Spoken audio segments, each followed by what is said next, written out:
राधे राधे दोस्तों।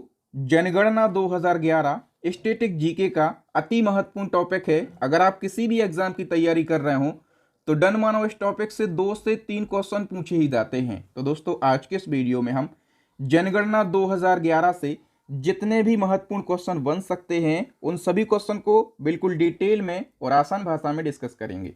तो आइए दोस्तों शुरुआत कर लेते हैं नंबर फर्स्ट क्वेश्चन से। नंबर फर्स्ट क्वेश्चन है, भारत में दशकीय जनगणना कराने की जिम्मेदारी किस मंत्रालय की होती है। दोस्तों यदि आपको पहले से किसी क्वेश्चन का आंसर पता है तो वीडियो को पॉज करके अपना आंसर लगाएं और वीडियो के लास्ट में अपना स्कोर जरूर शेयर करें कि आपने कितने क्वेश्चन के सही आंसर दिए हैं। तो देखो, भारत में जो दशकीय जनगणना है इसको कराने की जिम्मेदारी गृह मंत्रालय की होती है। तो वी ऑप्शन करेक्ट हो जाएगा। ठीक है, भारत में प्रथम जनगणना कब और किसके शासनकाल में हुई थी। तो जो भारत की पहली जनगणना है ये 1872 में हुई थी और किसके शासनकाल में हुई थी, तो ये लॉर्ड मेयो के शासनकाल में हुई थी। ठीक है, ए ऑप्शन करेक्ट हो जाएगा।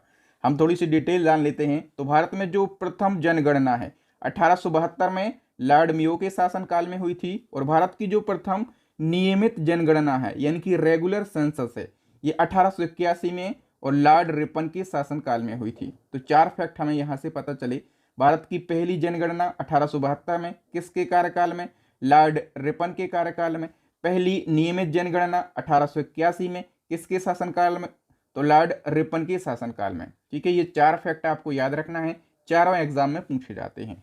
नेक्स्ट क्वेश्चन है, वर्ष 2011 में हुई जनगणना कौन सी जनगणना है। जो 2011 में अंतिम जनगणना हुई है ये दोस्तों 15वीं जनगणना है। ठीक है, कौन से नंबर की, 15वीं जनगणना है। लेकिन दोस्तों यदि आपसे पूछा जाए कि 2011 में हुई जनगणना स्वतंत्र भारत की या फिर आज़ाद भारत की कौन सी जनगणना है, तो आज़ाद भारत की ये 7वीं जनगणना है। ठीक है, ये भी फैक्ट याद रखना है।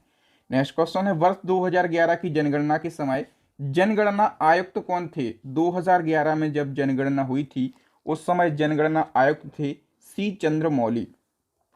नेक्स्ट, भारतीय संविधान की किस धारा के अनुसार जनगणना कराने का दायित्व संघ सरकार को सौंपा गया है। दोस्तों भारतीय संविधान का एक अनुच्छेद है, अनुच्छेद 246। ठीक है, और इस अनुच्छेद के तहत जनगणना जो है ये संघ सूची का विषय है या फिर इसकी जिम्मेदारी संघ सरकार की है। नेक्स्ट, भारत ने नई राष्ट्रीय नीति को कब अपनाया। तो भारत ने नई राष्ट्रीय नीति को अपनाया वर्ष 2000 में। कब, वर्ष 2000 में। तो एक और क्वेश्चन पूछा जाएगा, राष्ट्रीय जनसंख्या नीति 2000 के अंतर्गत जनसंख्या में स्थिरता प्राप्त करने का लक्ष्य 2045 से बढ़ाकर कितना कर दिया है। तो ये लक्ष्य 2045 से बढ़ाकर 2070 कर दिया गया है। नेक्स्ट है, जनगणना कितने वर्ष के अंतराल में एक बार होती है। तो हर 10 साल में जनगणना एक बार करी जाती है। ठीक है, बताइए जनांकीय संक्रमण मॉडल के अनुसार भारत किस चरण में है। तो भारत जो है दोस्तों उच्च जन्म दर और घटती मृत्यु दर के चरण में है, यानी कि जन्म दर जो है ये उच्च है, जन्म बहुत ज़्यादा हो रहे हैं और मृत्यु कम हो रही है। और यदि आपसे जनसंख्या वृद्धि का कारण पूछा जाए कि जनसंख्या वृद्धि एकदम क्यों हो रही है, जनसंख्या विस्फोट एकदम क्यों हो रहा है, क्योंकि दोस्तों जो जन्म दर है ये ज़्यादा है और मृत्यु दर कम है। ठीक है, ये मुख्य कारण है। वैसे तो बहुत सारे कारण हैं, अशिक्षा भी एक कारण है, लेकिन ये मुख्य कारण है जनसंख्या बढ़ने का। नेक्स्ट क्वेश्चन, 2011 की जनगणना के अनुसार भारत की जनसंख्या कितनी है। दोस्तों भारत की जनसंख्या है 121.05 करोड़, लेकिन ये 11 की जनगणना के अनुसार हम बात कर रहे हैं। ठीक है, नेक्स्ट है, 2011 की जनगणना के अनुसार भारत की कुल जनसंख्या विश्व की कुल जनसंख्या के कितने प्रतिशत है। तो भारत की कुल जनसंख्या विश्व की कुल जनसंख्या के 17.5% है। कितने, 17.5%। ठीक है, भारत की जो जनसंख्या की दृष्टि से भारत का विश्व में स्थान कौन सा है, तो भारत का विश्व में दूसरा स्थान है। ठीक है, कौन सा, दूसरा। पहले नंबर पर जनसंख्या में चीन आता है, 11 के आंकड़ों के अनुसार हम बात कर रहे हैं। तो दोस्तों जो टॉप 4 देश हैं जनसंख्या की दृष्टि से, सबसे बड़े टॉप 4 देश ये पूछा जाता है। तो ट्रिक के माध्यम से आप याद रखना, आपको केवल CBSE याद रखना है और CBSE आप याद रखेंगे तो आपको पता चलेगा कि जनसंख्या में पहले नंबर पर चाइना है, दूसरे नंबर पर भारत है, तीसरे नंबर पर संयुक्त राज्य अमेरिका है और चौथे नंबर पे है इंडोनेशिया। तो ये हो जाता है CBSE। ठीक है, याद करने की एक छोटी सी ट्रिक है दोस्तों। मैं आपको बार बार बोलता हूँ, एक बार फिर से बता देता हूँ अपनी ई बुक के बारे में। यदि आपको स्टैटिक जीके पढ़ना है, आपको करंट अफेयर्स पढ़ना है, आपको साइंस पढ़ना है, आपका एग्जाम हाल फिलहाल है, आप कंप्लीट क्विक रिवीजन करना चाहते हैं, बेस्ट क्वालिटी के कंटेंट को पढ़ना चाहते हैं, ऐसे क्वेश्चन को पढ़ना चाहते हैं जो कि बार बार एग्जाम में रिपीट होते हैं, तो हमारी इन तीनों ई बुक को आप परचेस कर लीजिए। तीनों ई बुक का लिंक वीडियो के डिस्क्रिप्शन बॉक्स में मिल जाएगा। मैं गारंटी से बोल सकता हूँ ये जो ई बुक हैं ये आपके एग्जाम में काफ़ी ज़्यादा मदद करेंगी। नेक्स्ट क्वेश्चन है, भारत का कुल क्षेत्रफल विश्व के कुल भौगोलिक क्षेत्रफल का कितने प्रतिशत है? अब हम क्षेत्रफल की बात कर लेते हैं। अपने देश का जो क्षेत्रफल है विश्व के कुल भौगोलिक क्षेत्रफल का 2.4% है। अच्छा, भारत का क्षेत्रफल है कितना? 32,87,263 वर्ग किलोमीटर। ठीक है, ये भारत का क्षेत्रफल है और विश्व के कुल भौगोलिक क्षेत्रफल का 2.4% है। इसी क्रम में क्षेत्रफल की दृष्टि से भारत का विश्व में स्थान कौन सा है? तो क्षेत्रफल की दृष्टि से भारत 7वें नंबर पर है। ठीक है, हम बात कर लेते हैं दोस्तों कि सबसे बड़ा देश कौन सा है क्षेत्रफल की दृष्टि से। तो रूस है, फिर कनाडा है, फिर चाइना है, फिर संयुक्त राज्य अमेरिका है, फिर ब्राज़ील है, फिर ऑस्ट्रेलिया है और फिर है अपना देश भारत। इसको भी याद करने की एक ट्रिक है। जो टॉप 7 देश हैं इनको याद करने के लिए आपको केवल एक ट्रिक याद लगाना है। आपको बोलना है रुक चीस बाई। आपके यहाँ घर पे एक बाई है, ठीक है, काम करने वाली, वो कैसी है? चीस है। आप उसको बोल रहे हैं रुक जा, रुक चीस बाई। बस इतना याद रखना है। रू से बन जाएगा रूस, का से कनाडा, ची से चीन, सा से संयुक्त राज्य अमेरिका, बाई के बी से ब्राज़ील, ए से ऑस्ट्रेलिया और आई से अपना बन जाएगा इंडिया। ठीक है, तो इस प्रकार से यदि आप ट्रिक से याद करते हैं तो सारी चीज़ें आपको लंबे समय तक याद रहती हैं। बताओ, भारत में प्रतिवर्ष किस देश की जनसंख्या के बराबर वृद्धि हो रही है? तो दोस्तों, जितनी ऑस्ट्रेलिया देश की जनसंख्या है ना, इतनी जनसंख्या भारत में हर साल बढ़ रही है। जनसंख्या का महाविभाजन वर्ष या फिर जनांकीय विभाजन वर्ष यानी कि ईयर ऑफ डेमोग्राफिक डिवाइड क्या कहलाता है? तो दोस्तों, ये कहलाता है वर्ष 1921। ठीक है, याद रखना, क्योंकि यह एकमात्र ऐसा जनगणना वर्ष है जब जनसंख्या वृद्धि में कमी आई थी। नेक्स्ट है, जनसंख्या का लघु विभाजक वर्ष क्या कहलाता है? लघु विभाजक वर्ष की यदि हम बात करें दोस्तों, ये कहलाता है 1951। 1951 में जन्म वृद्धि दर अधिकतम रही थी, इसलिए इसको लघु विभाजन वर्ष कहा जाता है। नेक्स्ट, भारत की साक्षरता दर क्या है? तो हम बात कर रहे हैं साक्षरता दर यानी कि लिटरेसी रेट की। तो दोस्तों, ये है भारत का 74% एवरेज। ठीक है, एवरेज है 74%। इसी में से यदि मेल का पूछा जाए यानी कि पुरुष साक्षरता दर, तो आप कहेंगे 82.14%, और फीमेल का पूछा जाए तो आप कहेंगे 65.46%। ठीक है, एवरेज है 74%। भारत के किस धर्म में साक्षर लोगों का प्रतिशत सबसे ज़्यादा है? तो धर्म की बात हो रही है, सबसे ज़्यादा साक्षर भारत में जैनी है, मतलब जैन धर्म के लोग। ठीक है, 11 के आंकड़ों के अनुसार। और दूसरे नंबर पे आ जाते हैं ईसाई, तीसरे नंबर पर आ जाते हैं सिख और हिंदू पहुंच जाते हैं चौथे नंबर पर। ठीक है, याद रखना साक्षरता के हिसाब से। जनगणना में जो 2011 की जनगणना हुई थी, इसमें शामिल कुल प्रश्नों की संख्या कितनी थी, यानी कि कितने प्रकार के प्रश्न पूछे गए थे? जब जो जनगणना करने वाला कर्मचारी है आपके घर गया तो उसने कितने प्रश्न पूछे? आपका नाम क्या है, आपके पापा का नाम क्या है, उम्र कितनी है, इस प्रकार के उसने टोटल दोस्तों 29 प्रश्न रखे थे उस पर्चे के अंदर। ठीक है, ये क्वेश्चन पूछा गया है एग्जाम में। 2011 की जनगणना के अनुसार सर्वाधिक जनसंख्या किस राज्य की है? जनसंख्या की दृष्टि से सबसे बड़ा राज्य है उत्तर प्रदेश। ठीक है, दूसरे नंबर पर कौन है? ऊपर के 4 याद रखना है, टॉप 4 स्टेट। ठीक है, पूछा जाता है। सेकंड पे है महाराष्ट्र और बिहार जो है ये तीसरे नंबर पे है। पश्चिम बंगाल जनसंख्या में चौथे नंबर पे है। ठीक है, बताइए भारत का वह राज्य कौन सा है जहां भारत की कुल जनसंख्या का 16.49% भाग निवास करता है? तो भारत की कुल आबादी का लगभग 16.5% आबादी केवल उत्तर प्रदेश में निवास करती है। 2011 की जनगणना के अनुसार सबसे कम जनसंख्या किस राज्य की है, यानी कि जनसंख्या में सबसे छोटा राज्य कौन सा है? तो दोस्तों, ये है सिक्किम। दूसरे नंबर पर है मिजोरम, तीसरे नंबर पर अरुणाचल प्रदेश और चौथे नंबर पर गोवा। मिलान करने के लिए या फिर अरेंज करने के लिए दे देता है, इसलिए टॉप 4 राज्य आपको याद रखना है। 2011 की जनगणना के अनुसार 2001 से 2011 दशक के दौरान जनसंख्या वृद्धि दर कितने प्रतिशत रही है, यानी कि इन 10 सालों में जनसंख्या वृद्धि दर कितनी रही है। करेक्ट आंसर हो जाएगा दोस्तों 17.7%। ठीक है, और यदि जनसंख्या पूछी जाए तो 18.19 करोड़। ठीक है, इन 10 वर्षों में जनसंख्या वृद्धि दर रही है। ठीक है, निम्नलिखित में से किस राज्य में दशकीय वृद्धि सबसे ज्यादा रही। 2001 से 2011 की हम बात कर रहे हैं, तो सबसे ज्यादा दशकीय वृद्धि जो है दोस्तों ये मेघालय राज्य की रही है। किस राज्य की? मेघालय राज्य की। फिर न्यूनतम दशकीय वृद्धि दर यदि आपसे पूछा जाए तो आप कहेंगे ये रही है नागालैंड की सबसे न्यूनतम। ठीक है, जनसंख्या वृद्धि पर अंकुश लगाने के लिए देवी रूपक योजना किस राज्य में चलाई जा रही है? तो देवी रूपक योजना जनसंख्या वृद्धि पर अंकुश लगाने के लिए हरियाणा राज्य में चलाई जा रही है। जनगणना 11 के अनुसार किस राज्य में साक्षरता दर सबसे ज्यादा है? साक्षरता दर सबसे ज्यादा केरला में है। ठीक है, दूसरे नंबर पे है मिजोरम, तीसरे नंबर पे गोवा है, चौथे नंबर पे है त्रिपुरा। देखो केरला में जो साक्षरता दर है पूछी जाएगी कितनी है? 94%।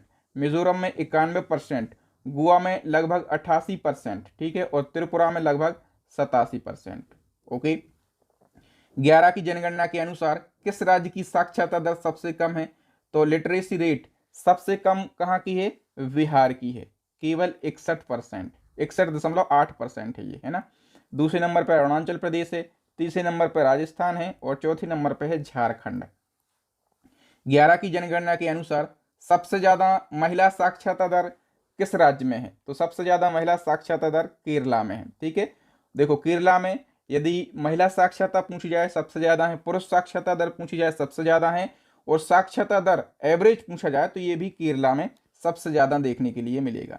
11 की जनगणना के अनुसार न्यूनतम महिला साक्षरता दर पूछा जाए तो देखो न्यूनतम महिला साक्षरता दर ये बिहार में ही देखने के लिए मिलेगी। ठीक है, बिहार में साक्षरता दर सबसे कम, महिला साक्षरता दर सबसे कम, पुरुष साक्षरता सबसे कम। ठीक है, मतलब तीनों में सबसे कम है।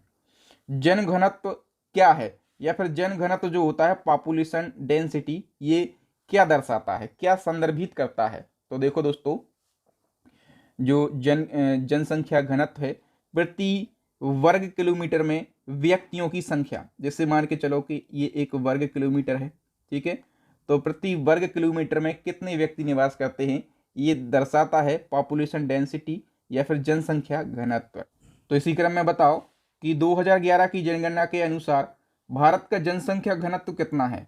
तो भारत का जनसंख्या घनत्व है 382 व्यक्ति प्रति वर्ग किलोमीटर, यानी कि एक वर्ग किलोमीटर में कितने? 382 व्यक्ति रहते हैं। ठीक है, तो बी ऑप्शन करेक्ट हो जाएगा। नेक्स्ट हमारा क्वेश्चन है सबसे ज्यादा जनसंख्या घनत्व वाला राज्य कौन सा है? सबसे ज्यादा जनसंख्या घनत्व वाला राज्य दोस्तों बिहार है। ठीक है, कितना है यहाँ का जनसंख्या घनत्व? तो दोस्तों 1106 प्रति वर्ग किलोमीटर यहाँ पर लोग निवास करते हैं। ठीक है, बिहार का सबसे ज्यादा है। फिर दूसरे नंबर पे कौन सा राज्य है? दूसरे नंबर पे पश्चिम बंगाल है, तीसरे नंबर पर केरला है और चौथे नंबर पर है उत्तर प्रदेश। न्यूनतम जनसंख्या घनत्व वाला राज्य पूछा जाए तो आप कहेंगे दोस्तों ये है अरुणाचल प्रदेश। यहाँ पर एक वर्ग किलोमीटर में 17 व्यक्ति निवास करते हैं, तो अरुणाचल प्रदेश नंबर 1 पे, फिर मिजोरम जो है नंबर 2 पे, सिक्किम 3rd पे और मणिपुर 4th स्थान पर है। नेक्स्ट, भारत के महासागरीय नगरों में किस नगर का जनसंख्या घनत्व सबसे कम है? तो महासागरीय नगरों में दोस्तों जो चेन्नई है इसका जनसंख्या घनत्व सबसे कम है। भारत में जन्म लेने वाले 1 अरबवीं शिशु कन्या का नाम क्या है? तो 1 अरबवीं शिशु कन्या का नाम है दोस्तों आस्था। ये क्वेश्चन भी कई बार रिपीट हुआ है, इसको आप जरूर याद रखेंगे। बताओ 2011 की जनगणना के आंकड़ों के अनुसार निम्न में से किस केंद्र शासित प्रदेश में महिला जनसंख्या पुरुष जनसंख्या से अधिक है? तो महिला जनसंख्या पुरुष जनसंख्या से अधिक कहां पर है दोस्तों? पुदुचेरी में। डी ऑप्शन करेक्ट हो जाएगा। 2011 की जनगणना के अनुसार कौन भारत का सबसे अधिक साक्षर जिला है? भारत का सबसे अधिक साक्षर जिला दोस्तों ये सिरछिप जिला है। सिरछिप जिला, यहाँ का जो साक्षरता प्रतिशत है ये कितना है? 98.23%। और ये सिरछिप जिला किस राज्य का है? तो ये मिजोरम राज्य का जिला है, इसको आप जरूर याद रखना। नेक्स्ट है लिंगानुपात का अर्थ क्या होता है। लिंगानुपात का अर्थ होता है प्रति 1000 पुरुषों पर स्त्रियों की संख्या को क्या कहा जाता है, लिंगानुपात कहा जाता है। ठीक है, तो जो भारत का औसत लिंगानुपात है, ठीक है, सेक्स रेशियो, ये कितना है, भारत का औसत लिंगानुपात है 943। सबसे ज़्यादा कहाँ देखने के लिए मिलेगा, सबसे ज़्यादा केरला में देखने के लिए मिलेगा 1084। ठीक है, और सबसे कम कहाँ पर देखने के लिए मिलेगा, हरियाणा में। देखो कम ज़्यादा पूछा जाता है, हरियाणा में 879 देखने के लिए मिलेगा, तो ज़्यादा केरला में और कम हरियाणा में। ओके, भारत के किस राज्य में महिलाओं की जनसंख्या पुरुषों से अधिक है। तो महिलाओं की जनसंख्या पुरुषों से अधिक, देखो मैंने बताया सेक्स रेशियो सबसे ज्यादा कहां पर है, केरला में, और केरला में सेक्स रेशियो कितना है 1084, यानी कि 84 महिलाएं जो हैं वो 1000 पुरुषों पर अधिक हैं, 84 महिलाएं। तो केरला में महिलाएं पुरुषों से अधिक हैं। ठीक है, हरियाणा में कम है। नेक्स्ट है 2011 की जनगणना के अनुसार भारत में शिशु लिंगानुपात, जब भी शिशु लिंगानुपात की बात हो तो 0 से 6 साल आपको याद रखना है। तो शिशु लिंगानुपात सबसे ज़्यादा, मतलब भारत का शिशु लिंगानुपात कितना है, तो ये है 919। कितना है, 919, यानी कि 0 से 6 वर्ष की उम्र के बच्चों में 1000 लड़कों पर लड़कियों की संख्या को हम शिशु लिंगानुपात या फिर बाल लिंगानुपात कहते हैं। जब 2001 की जनगणना हुई थी तो उस समय ये कितना था, 927 था। 11 में ये घटकर 919 रह गया है। ठीक है, नेक्स्ट क्वेश्चन, भारत के किस जिले में लिंगानुपात सबसे अधिक है। सबसे ज्यादा लिंगानुपात वाला जिला माहे है। ठीक है, यहाँ पर 1184 लिंगानुपात है। माहे पुदुचेरी का एक जिला है। क्षेत्रफल की दृष्टि से भारत का सबसे छोटा राज्य कौन सा है, क्षेत्रफल की दृष्टि से सबसे छोटा राज्य दोस्तों ये है गोवा। ठीक है, और सबसे बड़ा राज्य पूछा जाए क्षेत्रफल में तब आप कहेंगे राजस्थान जो है ये सबसे बड़ा राज्य है क्षेत्रफल में। देश में अब तक पूर्ण साक्षर घोषित किया गया एकमात्र राज्य, पूर्ण साक्षर घोषित किया गया एकमात्र राज्य केरला है। सर्वाधिक अनुसूचित जाति यानी कि एससी जनसंख्या वाला राज्य कौन सा है, उत्तर प्रदेश। ठीक है, और सर्वाधिक एससी जनसंख्या प्रतिशत वाला राज्य कौन सा है। अब एससी जनसंख्या प्रतिशत में सबसे ज्यादा कहाँ की है, पंजाब की है। ठीक है, टोटल जनसंख्या का मतलब पंजाब की टोटल जनसंख्या का 31.9% जो है एससी वर्ग निवास करता है पंजाब में। ठीक है, सर्वाधिक अनुसूचित जनजाति यानी कि एसटी जनसंख्या वाला राज्य, तो सबसे ज्यादा एसटी की जनसंख्या ये मध्य प्रदेश में निवास करती है। लेकिन सबसे ज्यादा एसटी जनसंख्या प्रतिशत पूछा जाए तो प्रतिशत में मिजोरम हो जाएगा, क्योंकि मिजोरम की कुल जनसंख्या का 94%, लगभग 94% एसटी की जनसंख्या यहाँ पर निवास करती है। सर्वाधिक जनसंख्या वाला केंद्र शासित प्रदेश कौन सा है। जनसंख्या सबसे ज्यादा दिल्ली केंद्र शासित प्रदेश की है, और फिर न्यूनतम पूछा जाए कम, तो कम आप कहेंगे लक्षद्वीप की है। ठीक है, 2011 की जनगणना के अनुसार निम्नलिखित में से किस राज्य में सबसे अधिक ग्रामीण आबादी है। सबसे ज्यादा ग्रामीण आबादी ये उत्तर प्रदेश में देखने के लिए मिलेगी, और सबसे ज्यादा ग्रामीण आबादी प्रतिशत पूछा जाए तो ये हिमाचल प्रदेश में, कहाँ पर, हिमाचल प्रदेश में प्रतिशत में ग्रामीण आबादी हिमाचल प्रदेश में निवास करती है। हिमाचल प्रदेश की जो कुल जनसंख्या है उसमें 90% ग्रामीण आबादी है। 2011 की जनगणना के अनुसार भारत में शहरी जनसंख्या का प्रतिशत कितना है। शहरी जनसंख्या का प्रतिशत भारत में 31.2% है। ठीक है, और देखो शहरी जनसंख्या 31.2%, और ग्रामीण जनसंख्या पूछी जाए तो आप ये घटा दो 100 में से, तो 68.8% जो है ये ग्रामीण जनसंख्या देखने के लिए मिलेगी भारत में। 2011 की जनगणना के अनुसार किस राज्य में सबसे अधिक नगरीय आबादी है। सबसे ज्यादा शहरी आबादी, नगरीय आबादी ये महाराष्ट्र राज्य में है। ठीक है, और क्या सबसे अधिक नगरीय और सबसे अधिक नगरीय आबादी लेकिन प्रतिशत में, तो ये गोवा में देखने के लिए मिलेगी। ठीक है, कितनी, 62.2%, याद रखना।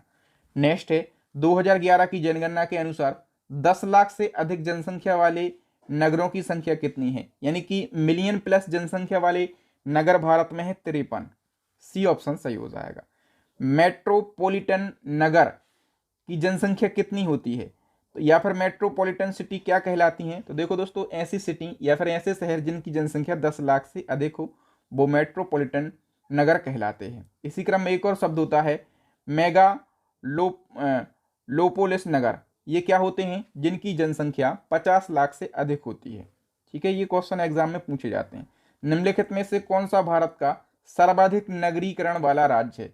सर्वाधिक नगरीकरण वाला राज्य या फिर किस राज्य में सबसे ज्यादा नगरीय जनसंख्या प्रतिशत में निवास करती है? तो ये गोवा में निवास करती है। भारत में सबसे योजनाबद्ध बसा शहर कौन सा है? सबसे योजनाबद्ध बसा हुआ शहर दोस्तों ये है चंडीगढ़। ठीक है, भारत की जनसंख्या में ऋणात्मक वृद्धि दर किस दशक में दर्ज की गई? तो ऋणात्मक वृद्धि दर ये 1911 से 1921 के मध्य में दर्ज करी गई थी। 2011 की जनगणना के अनुसार भारत के किस राज्य में अनुसूचित जाति यानी कि एससी की जनसंख्या शून्य है? तो देखो, नागालैंड और अरुणाचल प्रदेश, इन दोनों राज्यों में एससी की जनसंख्या शून्य है। वर्ष 2011 की जनगणना का आदर्श वाक्य क्या है? तो देखो, आदर्श वाक्य यदि आपसे पूछा जाए, हमारी जनगणना हमारा भविष्य यानी कि आवर सेंसस आवर फ्यूचर। ठीक है, तो ये दोनों आदर्श वाक्य रहे हैं जनगणना 2011 के। भारत में साक्षरता दर की गणना के लिए आयु सीमा क्या निर्धारित करी गई है? तो मतलब जब जनगणना हुई थी तो साक्षरता दर को कैसे काउंट किया था? जो व्यक्ति या फिर जो बच्चा 7 वर्ष की उम्र से ऊपर है और वो पढ़ा लिखा है, ठीक है, तो ये आयु वर्ग निर्धारित करी गई थी साक्षरता दर की गणना करने के लिए। भारत में प्रभावी साक्षरता दर की गणना की जाती है 7 वर्ष की उम्र से ऊपर की जनसंख्या से। मैंने ये बता ही दिया है क्वेश्चन। नेक्स्ट क्वेश्चन है, 2011 की जनगणना के अनुसार निम्न में से किस राज्य में स्त्री एवं पुरुषों की साक्षरता में सबसे अधिक अंतराल है? काफी महत्वपूर्ण क्वेश्चन है और समझने वाली बात है। सबसे पहले आप जान लो आंसर, ठीक है, अब मैं समझाता हूं। देखो, स्त्री और पुरुषों की साक्षरता दर में सबसे ज्यादा अंतर किस राज्य में है? तो राजस्थान में है। अब देखो, राजस्थान में जो पुरुष साक्षरता दर है ये 79.19% और फीमेल लिटरेसी रेट यानी कि साक्षरता दर कितनी है? 52.12%। मतलब पुरुषों की बहुत ज्यादा है, महिलाओं की बहुत कम है। तो सबसे ज्यादा अंतराल यहीं पर है। यदि आप घटाएंगे तो यह आएगा 27.07%। मतलब कितना अंतर है? 27.07% महिला और पुरुषों की साक्षरता में। ठीक है, तो ये क्वेश्चन पूछा गया था और मतलब बच्चे कह रहे थे सर ये क्या ही पूछ लिया। तो इस प्रकार के क्वेश्चन पूछे जाएंगे, याद रखना आप लोग। आधुनिक विश्व में सर्वप्रथम व्यवस्थित रूप से जनगणना कराने का श्रेय किस देश को है? तो सबसे पहले व्यवस्थित रूप से जनगणना कराने का जो श्रेय है दोस्तों, ये दिया जाता है स्वीडन देश के लिए। ठीक है, स्वीडन देश में 1749 में पहली बार व्यवस्थित जनगणना कराई गई थी। भारत की जनसंख्या कब 100 करोड़ हो गई? तो भारत की जनसंख्या वर्ष 2000 में 100 करोड़ हो गई थी। नेक्स्ट है, दशकीय जनगणना की शुरुआत किस देश से हुई? तो दशकीय जनगणना की जो शुरुआत है दोस्तों, ये अमेरिका देश से हुई है। मतलब सबसे पहले दशकीय जनगणना अमेरिका देश ने करी थी और 1790 में करी थी। ठीक है, नेक्स्ट, भारतीय जनगणना का पिता किसे कहा जाता है? भारतीय जनगणना का पिता हेनरी वोल्टर के लिए कहा जाता है। नेक्स्ट, 2011 की जनगणना के अनुसार भारत में जिलों की संख्या कितनी है? भारत में जिलों की संख्या दोस्तों है 640। सी ऑप्शन करेक्ट आंसर हो जाएगा। तो दोस्तों यहाँ पर भारत की जनगणना 2011 से जितने भी महत्वपूर्ण प्रश्न बन सकते थे उन सभी प्रश्नों को हमने बिल्कुल डिटेल में और आसान भाषा में समझाने का प्रयास किया। मुझे उम्मीद है कि आपको कंटेंट की क्वालिटी, आपके बहादुर सर की मेहनत जरूर अच्छी लगी होगी। यदि अच्छी लगी है, इसी प्रकार के आप बेस्ट कंटेंट को पढ़ना चाहते हैं तो हमारी 3 ई बुक लॉन्च हो गई हैं। एक करंट अफेयर्स की, दूसरी स्टैटिक जीके की रामायण ई बुक और तीसरी है साइंस की रामायण ई बुक। इन तीनों ई बुक को आप परचेस कर लीजिएगा। तीनों ई बुक का लिंक आपको वीडियो के डिस्क्रिप्शन बॉक्स में मिल जाएगा। मैं गारंटी से बोल सकता हूँ तीनों ई बुक बेस्ट क्वालिटी की ई बुक हैं। Best content in E book में रखा गया है। अंतिम क्वेश्चन है एज अ टेस्ट, इसका आंसर आपको देकर जाना है कि भारत में प्रथम जनगणना कब और किसके शासनकाल में की गई थी? 4 ऑप्शन है, फटाफट से आंसर लगाइएगा। थैंक यू दोस्तों, वीडियो को लाइक करके जाना, अपने विचार कमेंट करके बताना, वीडियो को ज़्यादा से ज़्यादा शेयर करना है और चैनल को सब्सक्राइब कर लेना, साथ में बेल आइकन दबा लेना ताकि जब भी मैं नया वीडियो डालूं सबसे पहले आपको नोटिफिकेशन मिल सके। थैंक यू, जय हिंद, मैं हूं आपका बहादुर सर।